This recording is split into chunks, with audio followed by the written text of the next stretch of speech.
You are listening to the Learn English Through Football podcast.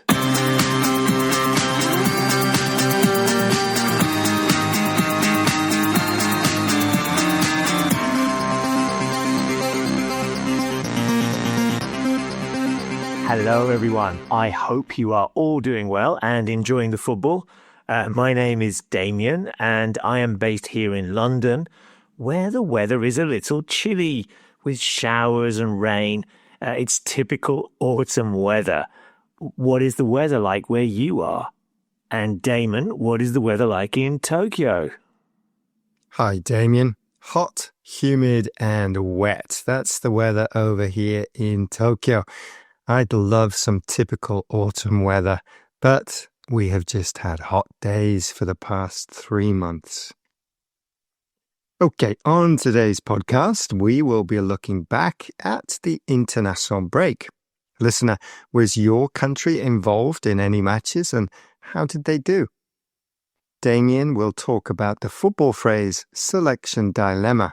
After that, we look ahead at a big game coming up in the Premier League, the Manchester Derby.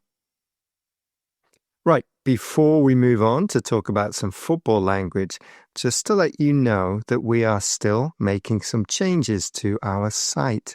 Remember, we are now known as learningenglishthroughfootball.com after changing our domain name. This means we are no longer using languagecaster.com, but don't worry, you can still find us even if you still click on the old name, and you will still hear and see LanguageCaster on many parts of our site and hear it on our podcast. Hello everybody, my name's Omid, I am from Tashkent. I will tell you now, you are listening to languagecaster.com in my Uzbek language. Siz languagecaster.com saytida podcastlarni tinglayapsiz. Yes, that message was in Uzbek, and we will have some more stingers or messages throughout the show in different languages. Try and guess what languages they are, and we will let you know what they are at the end of the show.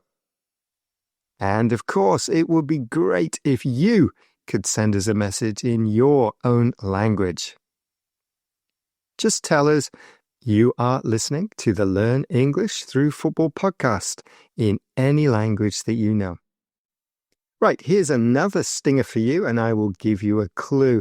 This is a European country and a 4-time World Cup winning side. Sie hören gerade languagecaster.com. Next up is Damien, who will be talking about some football language from the international break. The phrase is connected with managers and choosing the team.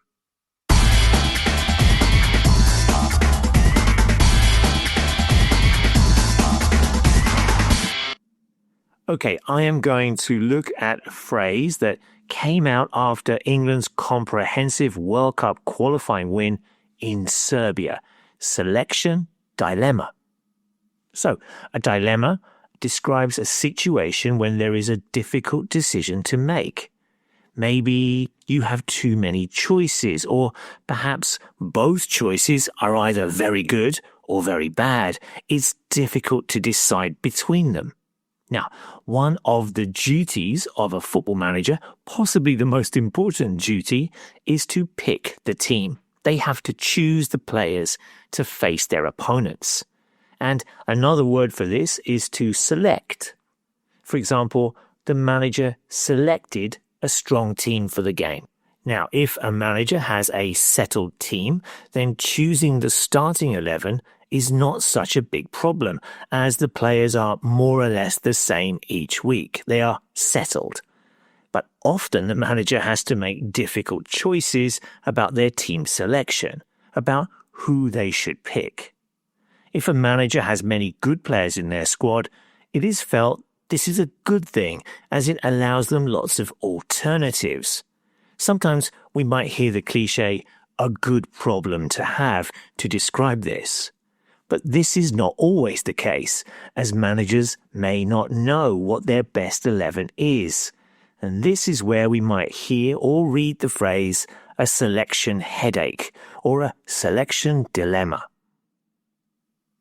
In the recent Serbia versus England game, England played without many of their top players such as Bellingham, Saka, Foden and Palmer, but they still won easily.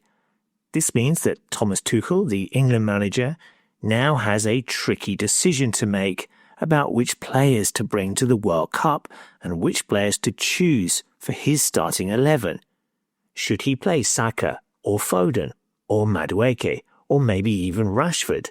The manager has a selection dilemma. Thanks for that, Damien. One more football phrase that is connected to the qualifying matches is to keep alive. We use this when a team is trying to qualify for a competition like the World Cup and still needs some good results. They are not top of the group, but are not out of the running either. They still have a chance. Poland's 3-1 win over Finland in Group G meant they stayed in second place on the same points as Holland. First place means an automatic qualification, and second means the team goes to the playoffs. This victory keeps alive Poland's hopes of qualifying directly for the World Cup. Keep alive and hope are often combined in this football phrase. We can say keep hopes alive or keep alive hopes. Both patterns are okay. Registrando i languagecaster.com. Okay, now it's time for predictions. Last week, I looked at the match between Serbia and England, which I thought England would win 2-1. Well, I was right about England winning, but I didn't get the score right, though I am not sure that anyone would have predicted a 5-0 away win, a real statement win. So, how about this week's game? Well, we're going to predict the result of the Manchester derby between Manchester City playing at home and Manchester United. This is an interesting match, isn't it?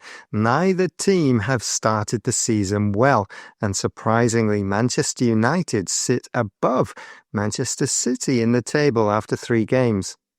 The Manchester United manager has a selection dilemma in goal, but it looks like he will stick with Bayindir between the sticks, despite the new signing, Lamens, arriving. Manchester City don't seem to have the energy that they used to have in midfield, and Rodri has struggled to play at 100% for 90 minutes. I'm going to go for a draw, maybe 1-1, with Man City having the majority of the ball, but finding it difficult to create chances. How about you, Damien? I have a feeling that City will win this one. They need to bounce back after a poor start to the season. 2-1 for me.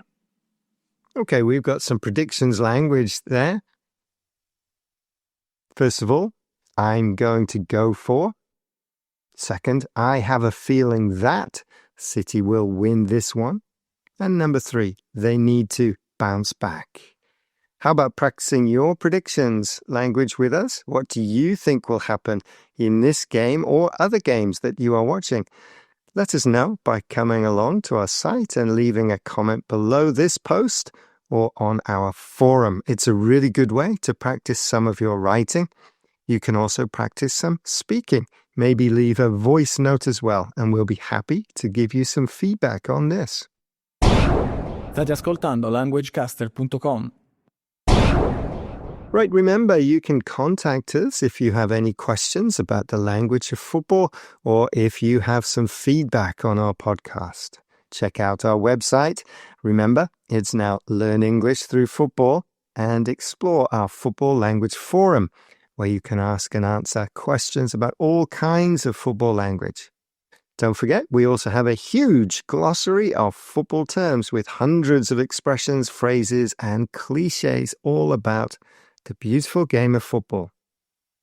Now, we also have explanations and examples of some of the football language we have used in today's show, and you can find that by coming along to this post on Learn English Through Football.